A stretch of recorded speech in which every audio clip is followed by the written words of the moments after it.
Imagine Christmas morning in Britain in the 1960s. It was nothing like what we see in pictures or movies today.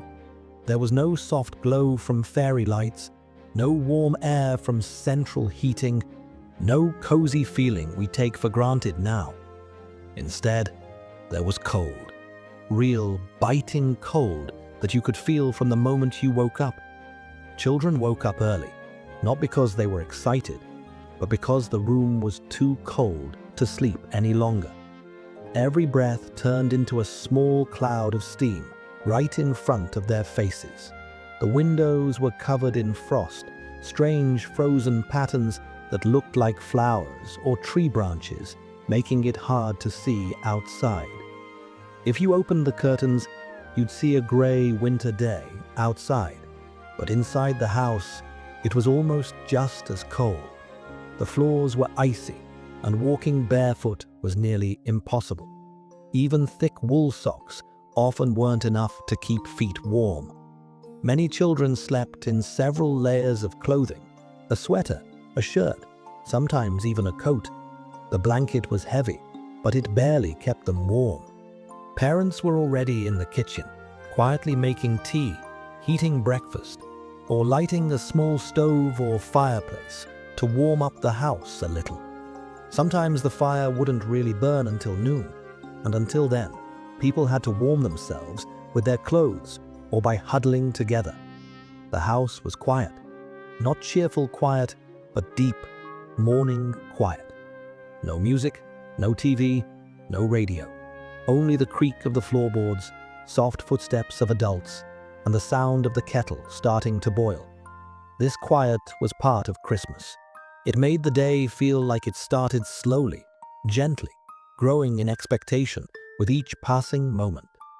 The Christmas tree, if there was one at all, was modest. A few glass baubles carefully kept for years, paper garlands made by hand, sometimes homemade decorations, simple cutouts from paper or fabric. Under the tree, there weren't piles of presents. Sometimes there was just one. Yes, just one package or small box, and the children waited for it for weeks, sometimes months. Every day before Christmas, they imagined what could be inside, thinking about it over and over. And that waiting made the morning truly special.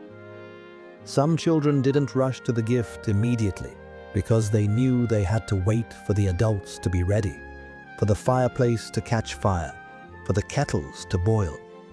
They sat, watching the frost patterns on the windows, listening to the creaking floorboards, hearing the faint sounds of the street outside. And this waiting, every little detail, every small movement, made the moment magical. Despite the cold and the modesty, there was a special atmosphere in the house. No one was in a hurry. Adults sat with cups of hot tea, talking quietly. Children watched them, sometimes coming closer to smell the breakfast cooking, to feel the warmth of the stove a little. Everyone together created the feeling that Christmas wasn't just about presents, food, or decorations. It was about being together, sharing the morning, feeling that this day was different from all the others. Imagine, years later, these children grown up, remembering that Christmas, not the cold as suffering, not the modesty as poverty. They remembered the feeling of anticipation, the feeling that the day was special, real, something missing in today's world. They remembered the quiet, simple joy that couldn't be measured in gifts, comfort, or bright lights. Yes, it was cold. Yes, there were few presents. Yes, the morning was quiet, almost empty. But that Christmas, cold, modest, quiet, remained the most real and happiest in their memory. And imagine this, the children walking toward their single gift, holding each other's hands to keep warm, touching each other's cold fingers, smiling. Smiling because they knew the day had just begun, and that, no matter what, this morning would stay with them forever. Imagine a family in Britain in the 1960s sitting down at the Christmas table. It's nothing like what we see in movies or pictures today. There were no huge turkeys, no piles of sweets or fruit, no fancy decorations. Most of the time, everything on the table was simple, but every single item mattered. Let's start with the morning. The house smelled of a simple breakfast, tea, maybe some warm bread or porridge heated on the stove. For many families, this was just enough to get ready for the big day, because Christmas was a long day, and food was not in abundance. Hot water and warm meals weren't always easy to get. In some homes, the stove or fireplace was slowly heated, and the warmth spread gradually. Now picture the table itself. It was neatly set, but very modest. No fancy tablecloths, no expensive dishes, no dozens of plates with different foods. Usually just a simple cloth, a couple of plates, cups for tea, and maybe a few knives and spoons used every day. There might be a small pot of vegetables, some potatoes, a piece of meat, sometimes chicken, or a small turkey if they were lucky. Sweets were rare and rationed carefully. Maybe a small piece of chocolate or jelly for each child, so it would last through the holidays. It's important to understand the contrast with modern Christmas. Today, we see tables overflowing with food, desserts, fruits, snacks, and drinks. Back then, every item on the table mattered. Everything was prepared carefully because the family knew that every bite should be appreciated. And it wasn't just the adults who understood this. Children also knew that the food wasn't just food. It was part of the holiday, part of the care and attention everyone shared. Imagine how the family gathered around the table. Children sat in the same sweaters they wore in the morning, with a faint scent of the cold winter air on their fingers. Adults tried to smile and held cups of hot tea, talking quietly. Sometimes children helped set the plates or cut the bread, feeling important and involved in preparing for the holiday. Being together mattered more than the food.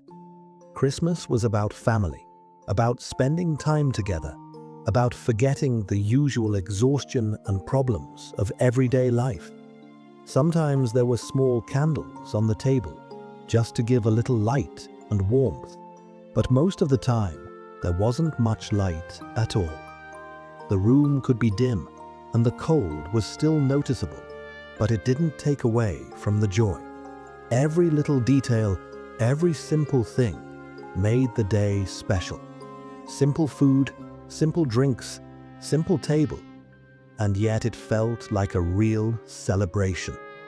Imagine the children taking their spoons, sharing small portions of vegetables and bread, opening their tiny gifts after the meal. Everything was done slowly, without rush, with the feeling that this day belonged to the family, and only to them. Every smile, every glance, every quiet conversation was part of Christmas, part of the feeling that the day was different, that it was special. Even with its simplicity, the Christmas table symbolized care. Every pot, every plate showed that the family tried their best, that the holiday mattered, that love was expressed not through abundance, but through attention, effort, and being together. Years later, children remembered this Christmas not because of the food, but because of the feeling of togetherness. They remembered the warmth of relationships, laughter, quiet conversations, the feeling that this day truly belonged to them. Yes, the table was modest. Yes, there wasn't much food. But that's what made the celebration real. Every small detail was noticed, appreciated, and stayed in memory. And imagine this moment. After the meal, the family stayed at the table. Children played and laughed.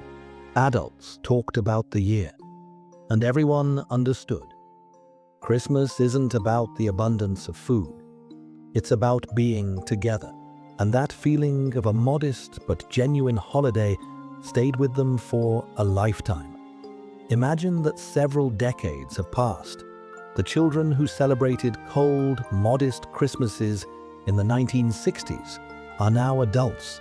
They have moved, started families, live in homes with central heating, bright lights, and plenty of presents at Christmas. And now they remember their childhood, that cold, quiet, simple, but real Christmas. At first, they recall the details, how the frosty air filled the rooms, how the frost patterns on the windows looked like delicate artwork, how every single gift was long awaited. Every morning moved slowly. They had to wait for the fireplace to light, for adults to set out breakfast, for the kettle to boil. No rush, no noise, no TV. The quiet, the slow passage of time, the feeling that every moment mattered. That's what made the day special. Then they realized something. Much of what made Christmas so special back then is gone. Today's Christmases are full of bright lights, overflowing food, countless presents, screens, and technology. Everyone is rushing. Everyone is busy. Few people just sit together and enjoy the morning. Modern children rarely experience real anticipation. They see everything immediately, opening multiple packages or pressing buttons on devices. Imagine the contrast even more. Back in the 1960s, even the simplest food, a small piece of chocolate or an orange, was a celebration. Today, that seems insignificant, almost ordinary, because we are used to abundance. The sense of gratitude, simplicity, and value in every little thing is almost lost. Modern children rarely understand that true happiness comes not from the number of gifts, but from being together, from attention, care, and love around you. And the adults remember, despite the cold, lack of central heating, modest gifts, and a small table, they were happy. Happy because the day was real, because everyone valued each other, because every little thing mattered. And this feeling, which seemed natural back then, is now almost lost. Imagine another moment. Adults now see Christmas full of technology, music, bright lights, and abundant food. But deep inside, there's a sense of emptiness. They realize that much has been lost. Not material things, but the feeling of a true, slow, simple holiday.